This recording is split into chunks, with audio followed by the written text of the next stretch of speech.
Bien, hermanos, vengamos al mensaje de esta mañana. Hoy empezamos una serie de estudios sobre el libro de los Hechos.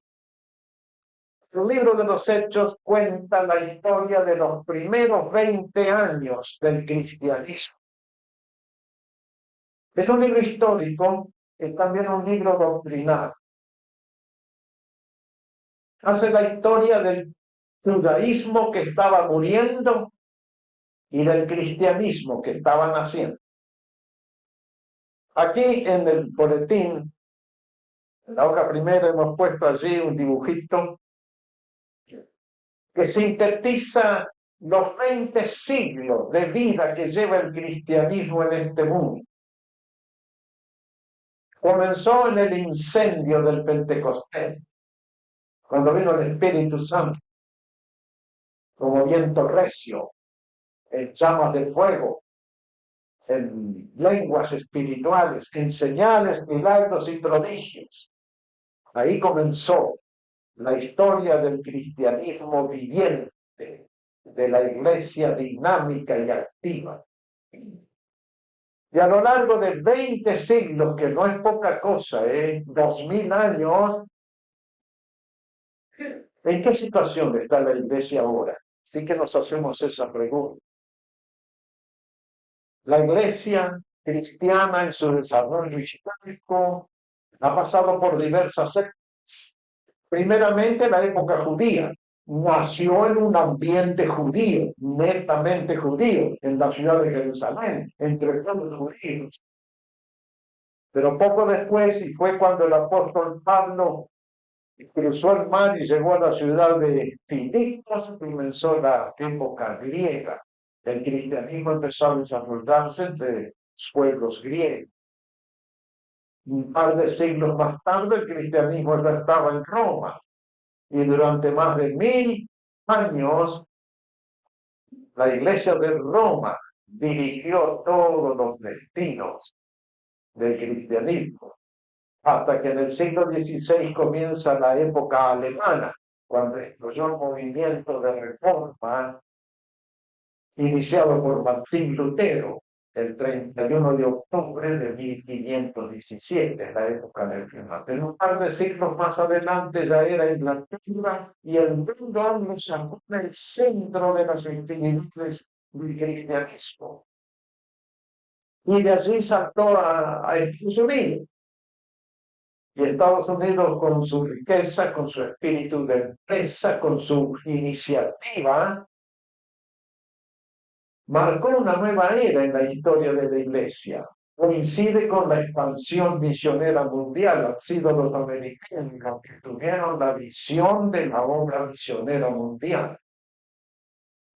Y ahora ya estamos al borde del siglo XXI. En realidad ya estamos viviendo en el siglo XXI, porque según los mejores cálculos históricos, verificados por los mejores historiadores, Jesús nació en el año 5 antes de iniciarse la cuenta de la era cristiana. Así que si a 1998 le agregamos 5, da 2003.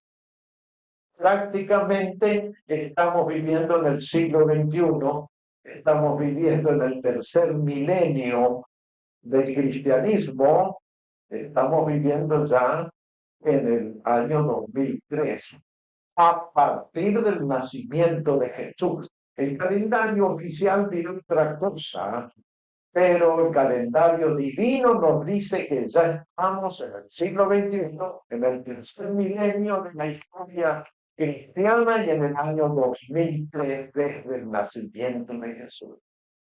Ahora pongamos los ojos en el capítulo 1 del libro de los Hechos. Durante varios domingos el Señor nos da gracias, salud y vida.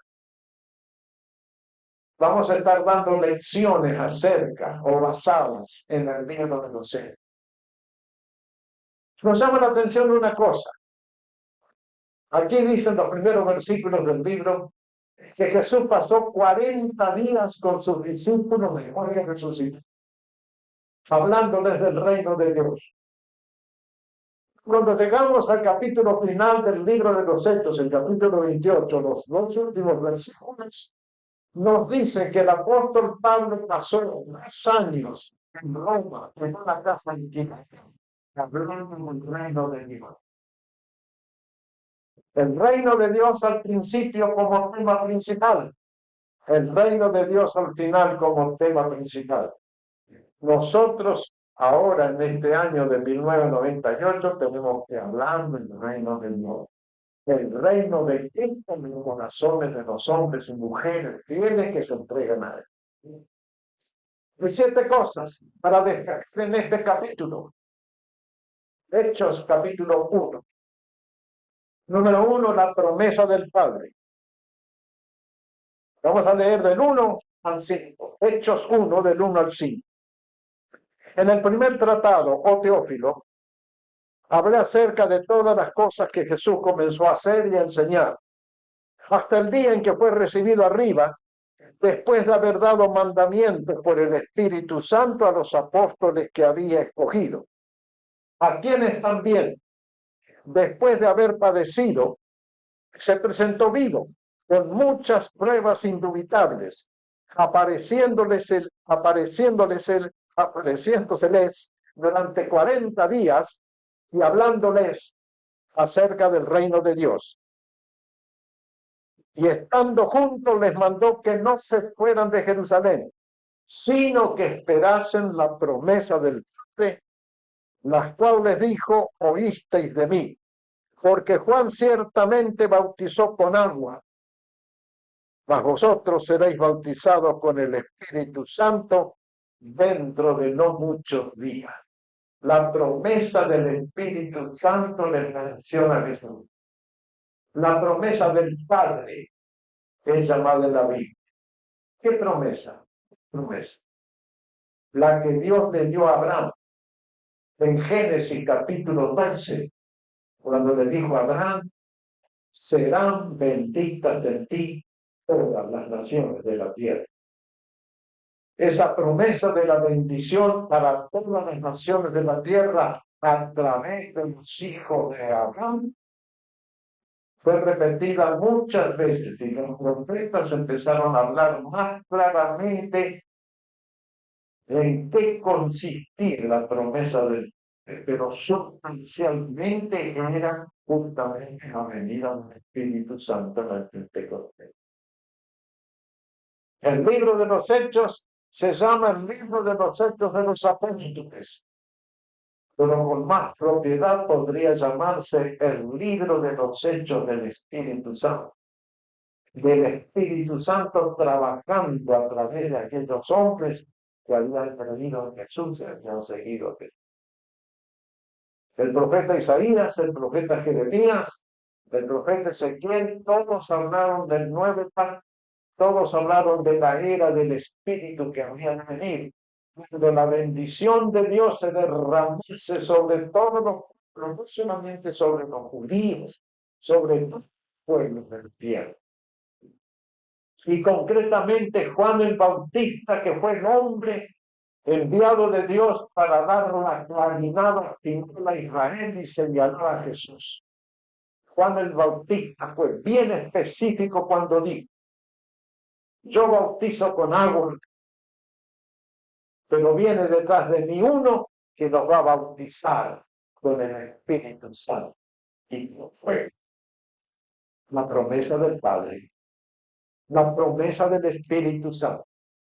Con la venida del Espíritu Santo sobre los creyentes en Jesús en el día de Pentecostés comenzaría también la era del Espíritu.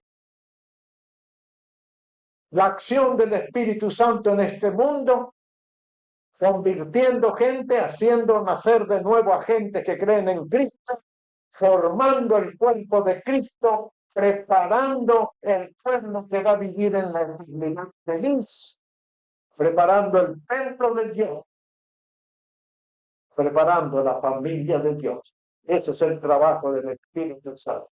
El Espíritu Santo actúa a través de la palabra de Dios y a través de hombres y mujeres fieles a Cristo, llenos del Espíritu Santo. En la escuela dominical, que tuvo muy buena la práctica en la escuela dominical, estuvimos leyendo todos el final del Evangelio de Mateo, donde Jesús les dice a sus discípulos poco antes de subir al cielo: todo poder me es dado en el cielo y en la tierra. Por lo tanto, ir y hacer discípulos a todas las naciones. Y he aquí, yo estaré con vosotros todos los días hasta el fin del mundo, dice la versión española, pero no es lo correcto. Hasta el fin del tiempo significa. De todos modos, Jesús va a estar con nosotros a lo largo de toda nuestra vida. Y nosotros tenemos que vivir vidas llenas del Espíritu Santo, vidas espirituales, santas, limpias, buenas, vidas cambiadas por el poder de Cristo a través de su Santo Espíritu y su palabra, vidas limpias, vidas santas. Me gustó lo que dijo el hermano Marco recién en su testimonio. Su vida anterior fue muy sucia, pero desde que conoció a Cristo su vida se cambió. Y lo mismo puede decir cada uno de los hermanos y hermanas que escuchamos de esta manera. El Espíritu Santo de Cristo limpia, purifica, santifica. Y algún día el Espíritu Santo recogerá toda la iglesia de Cristo y se la llevará a los cielos para presentarla al Señor en su segunda venida.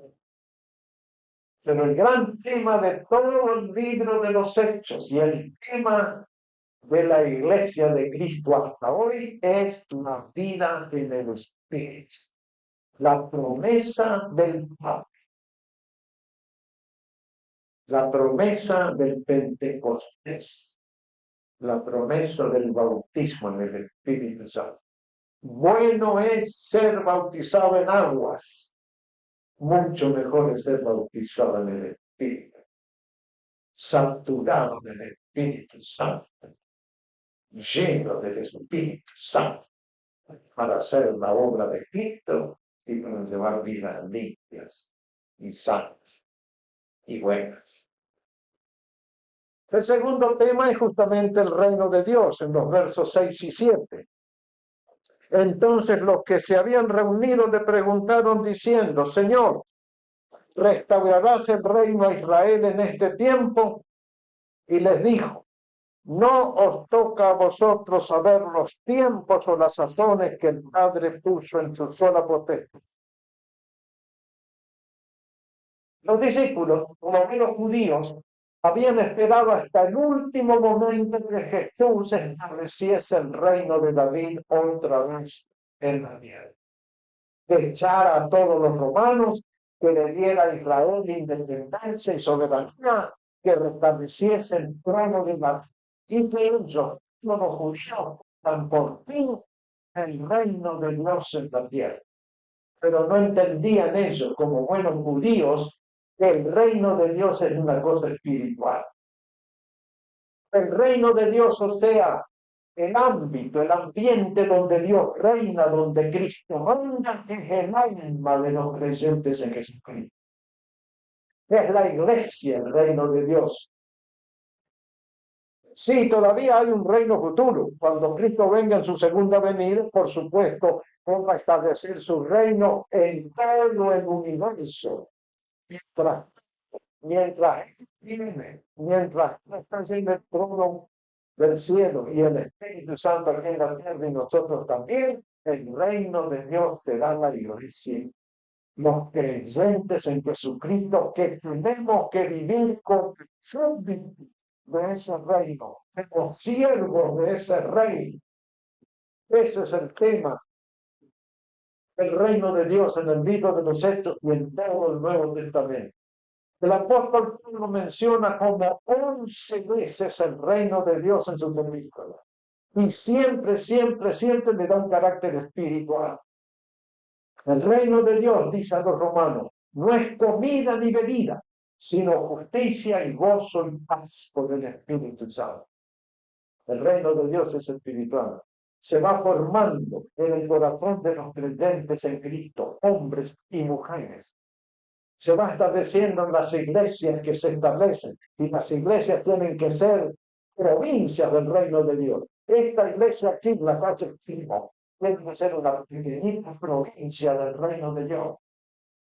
Cristo tiene que reinar aquí, reinar en nuestro corazón, en nuestra vida, reinar en nuestros servicios, en nuestro, reinar en lo que la iglesia es y hace, dice y enseña, porque somos parte del reino de Dios y tenemos que enseñar a la gente lo que es el reino de Dios, un reino espiritual, un reino que se forma a partir de la conversión a Cristo y que tiene que ir creciendo, hermanos, y desarrollándose lentamente. Usando otra figura, dice un salmo, la senda del justo es como la luz de la aurora que va en aumento hasta que el día es perfecto. Así como amanece y poquito a poco la luz diurna va copando las tinieblas hasta que al fin llega el mediodía y el sol resplandece con toda su gloria. La vida del creyente, miembro del reino de Dios, tiene que ser así. Comienza la conversión y va desarrollándose, madurando, creciendo, fructificando, hasta llegar a la perfección. Jesús habló 40 días con sus apóstoles del reino de Dios, en el capítulo 1 de los Hechos.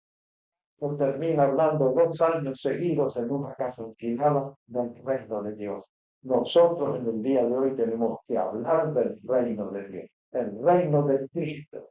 Cristo tiene que ser Señor en su iglesia, tiene que ser Señor en la vida de cada creyente.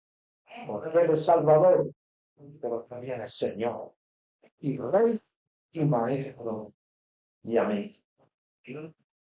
Tercer tema precioso, lo que podemos llamar el oficio cristiano por excelencia. Me seréis testigos. Verso 8. Pero recibiréis poder cuando haya venido sobre vosotros el Espíritu Santo y me seréis testigos en Jerusalén, en toda Judea, en Samaria y hasta lo último de la tierra. En nosotros, hoy aquí en San Diego, California, testigos de Jesucristo. ¿Qué es un testigo? Y un testigo fiel. Es una persona, hombre o mujer, que cuenta exactamente lo que ha visto. Si uno es testigo de un accidente en la calle, un choque, si es un accidente grave donde ha muerto alguien, y luego tiene que ir a la corte como testigo, va a tener que contar cabalmente lo que vio, sin quitar ni poner nada.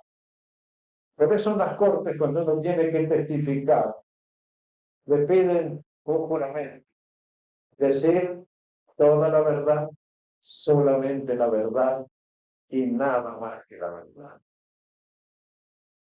El cristiano es testigo de Cristo. ¿Y qué tenemos que decir a la gente? Pues toda la verdad, solamente la verdad y nada más que la verdad. Lo que Cristo ha hecho en nuestra vida. Lo que Cristo está haciendo en nuestra vida. A mí, hermanos, me conmueve muchísimo el tiempo de testimonio de los hermanos. Porque hablan sinceramente. Por eso muchos hablan con lágrimas. Y qué buenas son las lágrimas. Las lágrimas alivian las penas del alma. Me gusta escucharlo porque veo que se está escribiendo en ellos la historia de Cristo, lo que Cristo está haciendo en sus vidas, lo que Cristo hará todavía en nuestras vidas. ¿Qué nos traerá el futuro? ¿Qué nos traerá el resto de este año 98? Recién estamos en el día número 18 del mes de enero del 98. ¿Qué nos traerá el resto del año? No sabemos, porque nadie conoce el futuro. Pero una cosa sabemos. Jesús dijo, yo estoy con ustedes todos los días, hasta el fin del tiempo. Y hasta el fin del tiempo tenemos que testificar que creemos en Cristo, que amamos a Cristo, que seguimos a Cristo No, lo que la vida nos trae. Se nos trae alegrías, risas, gozo, felicidad. Amén. Gloria a Jesucristo por eso. Pero si la vida nos presenta sinsabores, nos presenta amarguras, nos presenta frustraciones, también tenemos que darle gracias al Señor. Como dice el poeta amado Ney, Señor, te doy gracias por lo que me das. Y si nada me das, también te doy gracias. Testigos de Jesucristo. Eso y nada más tienen que ser los cristianos. Luego viene la promesa del retorno. Sí, Jesús les dejó una promesa. Él volvería. ¿Cuándo? Nadie lo sabe. Los versículos 9 al 11. Y habiendo dicho estas cosas, viéndolo ellos, fue alzado y le recibió una nube que le ocultó de sus ojos. Y estando ellos con los ojos puestos en el cielo, entre tanto que él se iba, de aquí se pusieron junto a ellos dos varones con vestiduras blancas, los cuales también les dijeron: varones Galileos, ¿por qué estáis mirando al cielo? Este mismo Jesús que ha sido tomado de vosotros al cielo, así vendrá, como lo habéis visto ir al cielo. La promesa del retorno. 2000 años hace que la iglesia está esperando el retorno de Cristo. Y si tiene que pasar todavía otros 3000 años, ya saben cuánto hay creyentes, esos creyentes estarán esperando a Cristo cada día como se esperan. Esperar, esperar y esperar hasta. Esa es la esperanza cristiana verdadera. Mientras vivimos en el mundo, gozamos del mundo, es lícito gozar del mundo. Predicamos a Cristo en el mundo.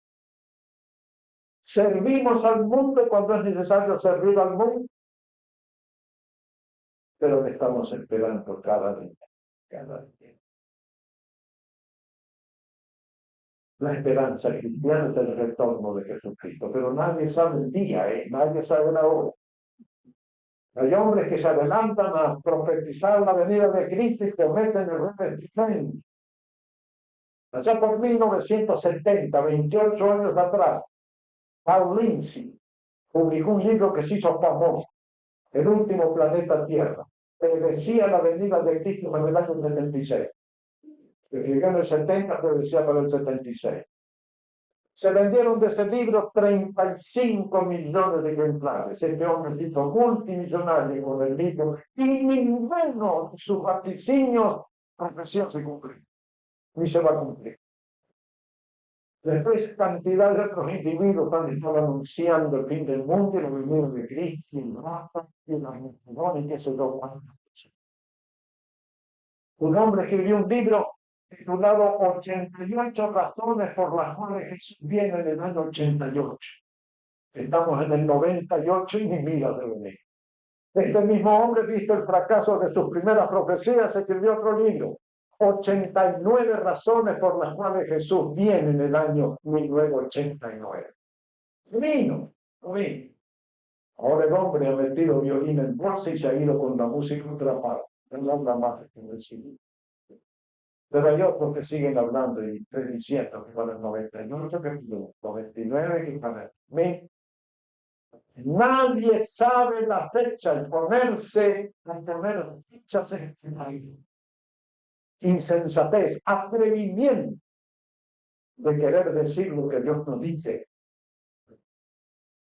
La fecha del día final la conoce todo Dios y no está revelada para nadie. Así que no se asusten, hermanos, si ven por allí en revistas, libros, horribles profecías del fin del mundo. Una cosa sabemos, Jesús está con nosotros todos los días hasta el fin de hoy. Ahora viene la oración unánime. Versos 13 y 14, qué lindos versículos. Aquí tenemos la nota técnica para que la iglesia tenga el canto de fe. Entonces volvieron a Jerusalén, desde el monte que se llama del Olivar, el cual está cerca de Jerusalén, camino de un día de reposo, camino de un sábado. Según la ley de los fariseos, no se podían caminar más de 1500 metros en un día sábado. 1500 metros y nada más, decían los fariseos.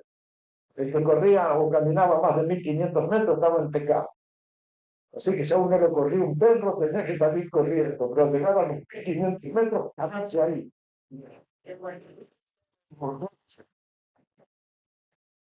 Sigan mandamientos absurdos de los fariseos. Pero había más o menos una milla de distancia entre el lugar y el lugar donde vivía. El verso 14 es un versículo áureo. Y entrados subieron al aposento alto, donde moraban Pedro y Jacobo, Juan, Andrés, Felipe, Tomás, Bartolomé, Mateo, Jacobo, hijo de Alfeo, Simón, el celote y Judas, hermano de Jacobo. Verso 14. Perseveraban unánimes en oración y ruego con las mujeres y con María, la madre de Jesús, y con sus hermanos. La madre de Jesús, los hermanos de Jesús estaban también allí en la iglesia orando. Nadie le estaba rezando a María, fíjense ustedes. María estaba orando junto con todos los demás. Mejor. Y la enseñanza constante del libro de 260. Hay 4 pasos que debe realizar cada iglesia para llevar adelante el reino de Dios. Número 1, oración unánime. Número 2, esperar respuesta de Dios. Número 3, predicación bíblica. Número 4, recolección de frutos. Y esta iglesia tiene que hacer lo mismo, orar unánimemente. Cuando la iglesia ora unánime, unida, todo a corazón a corazón, viene un honor del Espíritu Santo que es calor de vida. Cuando estudiamos en Argentina, en un pueblo llamado José León Suárez, cerquita de Buenos Aires, era un pueblo lleno de moscas. Era espantosa la cantidad de moscas que había en ese pueblo. Es que al borde mismo del pueblo había un criadero de puercos, había más de 2000 puercos. Y de allí salían las moscas. Una mañana de invierno me levanté temprano y el techo del corredor estaba lleno de moscas. Todas moscas muertas, allí, alteradas del río, muertas, pegadas al techo. Agarré una escoba y empecé a barrer el techo. Las moscas caían así, como yo. Y con la escoba junté un montón así de moscas, todas juntitas. Entré adentro a decirle al rey de lo que había hecho, que ahora sí no nos molestarían las moscas, todas estaban muertas. Y cuando salí afuera, ¿qué pasó? Un hecho natural, biológico. Las moscas no estaban muertas, estaban ateridas de frío. Y una vez que tuvieron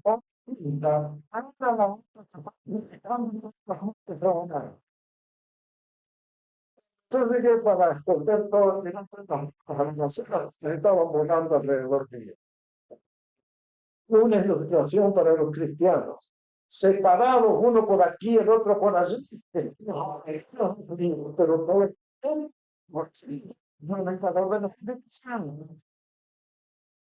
así que la oración unánime tiene el poder de la vida del Espíritu. Hagamos como las moscas de José Suárez, que tenemos bonitas, y de repente vamos a empezar a volar todas. Oración unida. Unión de corazones, de sentimientos, amistad, fraternidad en la iglesia. Y la oración tiene poder. Me gusta esta iglesia porque es amorosa, es amistosa, es fraternal. Sé que la oración unánime tiene poder, tiene valor. Luego viene el juicio del traidor. Versículos 15 al 20. En aquellos días dijo Pedro, Pedro se levantó en medio de los hermanos y los reunidos eran como 120 en número y dijo, varones hermanos, era necesario que se cumpliese la Escritura en que el Espíritu Santo habló antes por boca de David acerca de Judas, que fue guía de los que prendieron a Jesús. Y era contado con nosotros y tenía parte en este ministerio. Pues, con el salario de su iniquidad, haber traicionado a Jesús, adquirió un campo y cayendo de cabeza se reventó por la mitad y todas sus entrañas se derramaron. Y fue notorio a todos los habitantes de Jerusalén, de tal manera que aquel campo se llama en su propia lengua Acéldama, que quiere decir campo de sangre. Porque está escrito en el libro de los Salmos, sea hecha desierta su habitación y no haya quien more en ella. Tome otro su oficio. El juicio de Judas. Judas se arrepintió de haber traicionado a Jesús, de haber cobrado 30 monedas de plata por vender en su marido. Se arrepintió, pero su arrepentimiento no fue suficiente para que regresase a Jesús y de rodillas le pidiese perdón. Si Judas le hubiera pedido perdón a Jesús, Jesús le hubiera perdonado. Porque la sangre de Jesús también cayó para Judas. Pero Judas tuvo solo un arrepentimiento sentimental, un arrepentimiento psicológico, no un arrepentimiento espiritual verdadero. Y Judas se ahorcó, y después que se ahorcó, la cuerda se cortó, cayó un barranco sobre tierra y se partió en 2 pedazos. Y todas las entrañas de Judas se derramaron. Qué hecho horrible. Pero es un símbolo del castigo que va a caer sobre todos aquellos que niegan a Jesús, traicionan a Jesús. Que ninguno de nosotros caiga en semejante condenación. Y después de eso viene la última parte de este capítulo, la elección de Matías.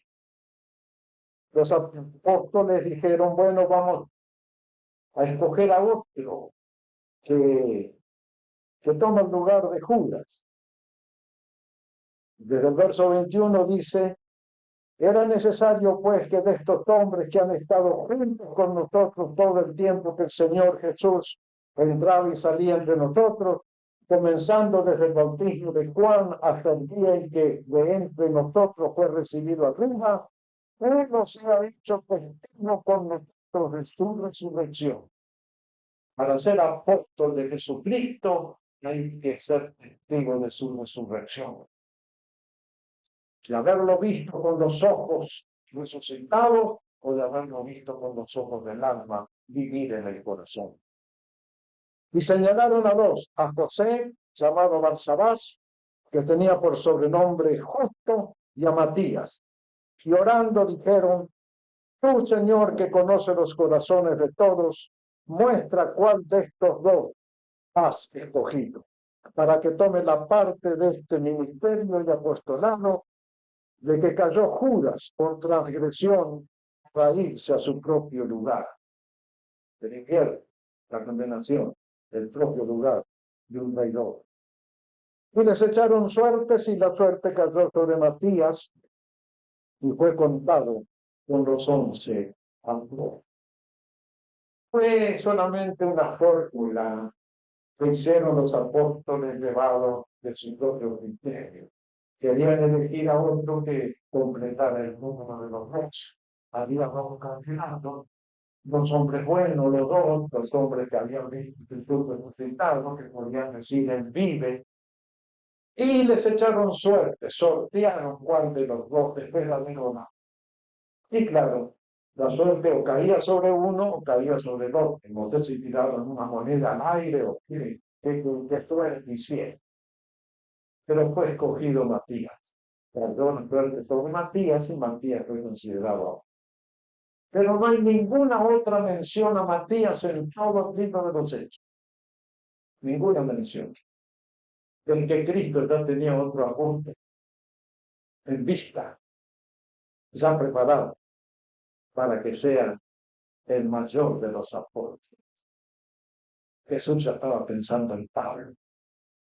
Y Pablo fue el hombre, el apóstol de Jesucristo, escogido por Jesús. Por eso decía Pablo en sus epístolas, apóstol, no de los hombres, ni por hombres, sino por Jesucristo. Y aquí tenemos también una enseñanza. Los hombres que deben dirigir las iglesias, desde el puesto más sencillo al más alto, tienen que ser hombres escogidos por Jesucristo. Enseñados a la iglesia para que la iglesia los escoja. Más bien, los reconozca como ungidos de Jesucristo. Así se están echando los cimientos del libro de los Hechos y así se están echando los cimientos firmes, sanos, verdaderos de la iglesia de Jesucristo, que va a estar en este mundo. Nadie sabe cuántos siglos. Se va a ver. No sabemos si mañana o pasado termina la historia o seguirá todavía por muchos siglos más. Solo Dios lo sabe. Mientras tanto, tomamos la actitud verdadera. Oración unánime, predicación del Evangelio y esperanza del regreso de Jesús. Amén. Amén. Señor amado, gracias te damos por esta historia escrita para nuestra enseñanza. Te pedimos una cosa, Señor, y es que nuestra iglesia aquí tenga constantemente la actitud de aquellos primeros 120 hombres y mujeres, que unánimes en oración